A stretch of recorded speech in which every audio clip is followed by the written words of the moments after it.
The future of energy can be found in a field in Dover, where you'll find tens of thousands of solar panels. The $58 million project is helping the state generate hours of clean energy and may encourage residents to do the same. Past criticisms of solar center around the high cost of installation. But in our first look this week, we learn the state is working on a solution it says is a win-win.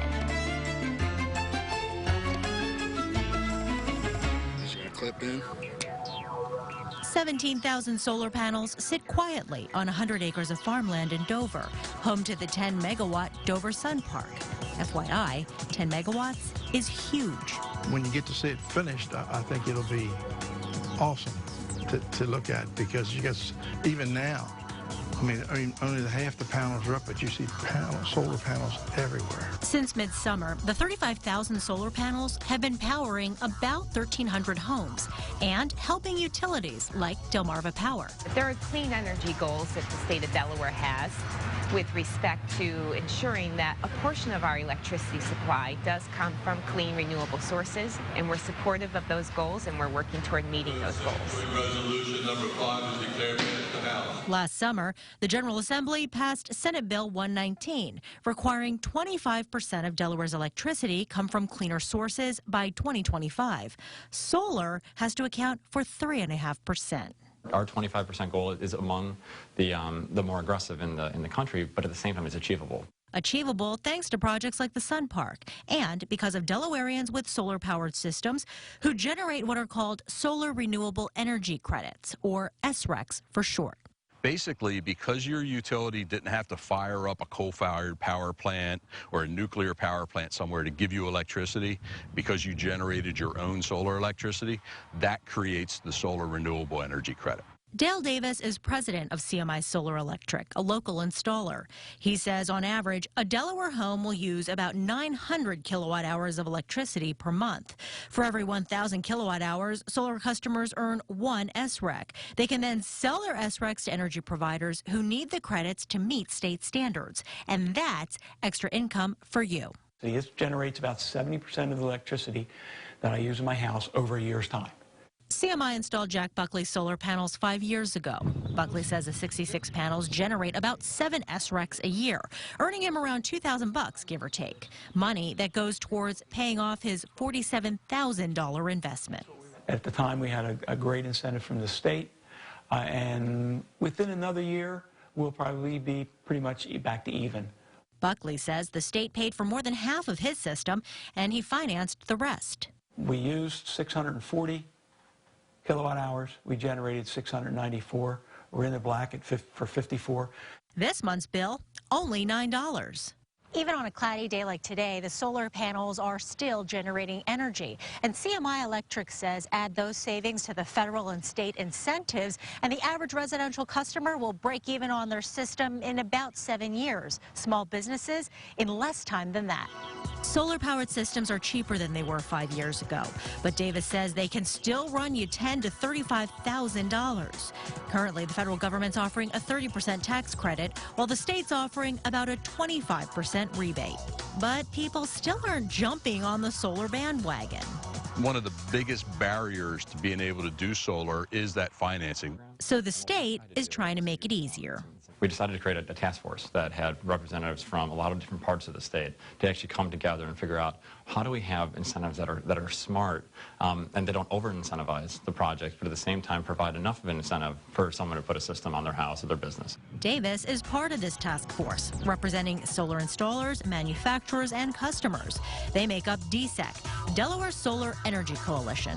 What we're doing is putting together a program where we have a procurement program for those renewable energy credits that are actually 20-year contracts. When you have that contract in place, then the bank can look at it and say, okay, these credits are financeable. We can include that as part of the income and move forward with the system.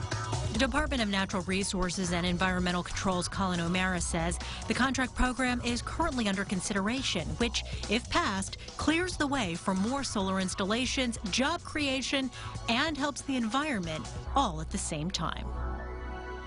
DENREC Secretary Colin O'Mara says there are even more state incentives to be had if you use locally made solar panels and local installers. And O'Mara was one of several officials on hand to flip the switch last month at the solar park's dedication. Actually, the park's been online for months, but this was a chance for all of the parties to get together to celebrate. There is one thing to remember about solar power. It's not for everyone. And we'll tell you more about it when you go to our website, Newswork. The University of Delaware has started another semester, and the Newark campus is like many around the country, students learning and trying to find themselves. That's sort of a simple explanation as a way to introduce our first-person guests this week. Lydia Timmons is an assistant professor of communications at UD. Carrie Camacho and Andy Harone are both students. They're also part of a group of 11 people who worked on a documentary project showing how involved students are these days. Welcome to you all. Carrie, we'll start with you. The program is called Quiet Riot. Give us a bit of an overview of how you came about the topic. Well, it's just kind of a general overview of student activism today and apathy. We kind of looked into different kinds of topics and showed how students can be active, like in different issues or when they're apathetic. All right, we have a short clip that we've edited together to show our viewers what you did. Let's take a look. So despite our generation's bad reputation, there are students who are active and passionate about issues that they care about. UD senior Hillary Karpoff is the leader of the Tom's Shoes Campus Club. Tom's is a company with a very unique marketing campaign, One for One. Well, Tom started in 2006. A man named Blake found it. He was traveling in South America and he realized all these kids didn't have shoes and it was really negatively impacting their life. And he never thought about it. And most people don't think about it. Shoes we just kind of take for granted. They're a style thing. It's not about like need. For every pair of shoes you buy, they donate a pair to a child in need in a developing country. Karpoff organized this year's campus-wide event, One Day Without Shoes, where she and other students went barefoot all day to raise awareness for the Tom's cause. If you give a kid a pair of shoes, you're giving them the ability to go to school, to get water, to get food, to do all the things they need to do to get out of their situation and to get a better life. And that's all you can really hope for. Junior Daniel Reyes was also inspired to help people in third world countries. He is the president of Students for Haiti, a group dedicated to raising money to help Haiti reach sustainable health care, starting with one hospital in Villa, Haiti. The hospital was literally cracked down its foundation straight through. So it's completely structurally compromised, and it's just not a safe place to have any sort of health care. So our mission is to raise the funds to rebuild that hospital. Their goal is to raise $70,000 for the hospital, and they have already raised $60,000 through events and fundraisers. Currently, they have to go about an hour and a half on roads that are not suitable for anybody that's sick to the hospital in Fond-de-Blanc. So you hear stories from the doctors in the communities about people who just didn't make it because it's too far, the road's too rough, or they just don't consider it to be worth it to go there. A few members independently planned a trip to Haiti over spring break to visit the site of the hospital. Reyes says he was touched by his trip and is now even more inspired to help.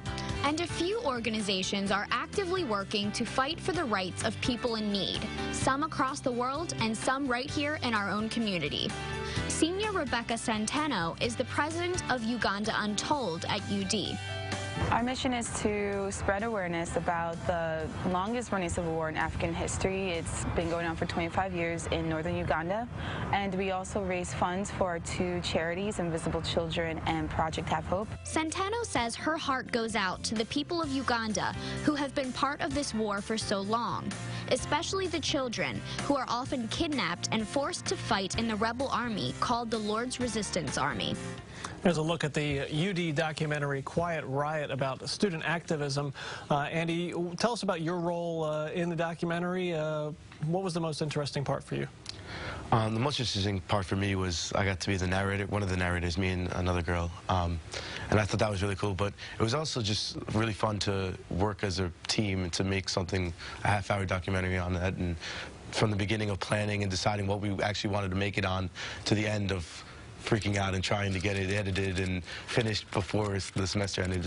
I thought all of that was like a lot of fun, really cool. Is there anything in the research or the storytelling that impressed you, that surprised you? To see the depth of the research throughout the whole documentary and the comparisons they made between the activists of the 60s and the activists of today and how they're very similar, and just how they teased out the point that just because a student isn't interested in what you think is important doesn't mean they are apathetic. Was it difficult to get people to talk about things they're active in or maybe apathetic? Was there people who didn't want to have anything to do with it, didn't want to talk about maybe their lack of getting involved in things?